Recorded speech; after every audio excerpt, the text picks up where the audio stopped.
নমস্কার বন্ধুরা, আজ মাদার কিচেন ব্লগ থেকে অনেক দিন পরে নিয়ে এসছি করবো হলো ইলিশ ভাপা করব। এই যে ইলিশ মাছগুলিকে সর্ষে পোস্ত আর হলো নারকেল লঙ্কা বেটে মেখে নিয়েছি। আমি সর্ষে তেল দিয়ে করেছি, আপনারা যে কোনো তেল দিয়ে করতে পারেন।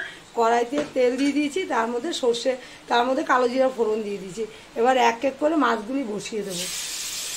এই যে মাছগুলি বসিয়ে দেবো, হালকা আঁচে করবো, পরে বাড়িয়ে দেবো না, আর হালকা আঁচেই করবো। হালকা আঁচে করলেই ভালো হবে।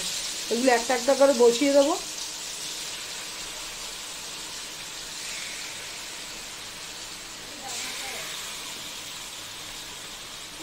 দেখতে থাকেন কীভাবে করছি।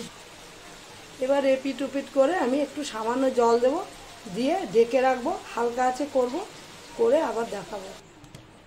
আমার ইলিশ মাছ ভাপাটা হয়ে গেছে।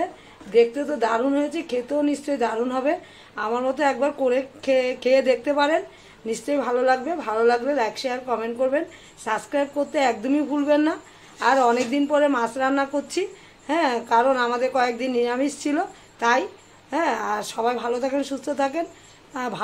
আমিও যদি ভালো থাকি, ভালো ভালো রান্না করে দেখাবো।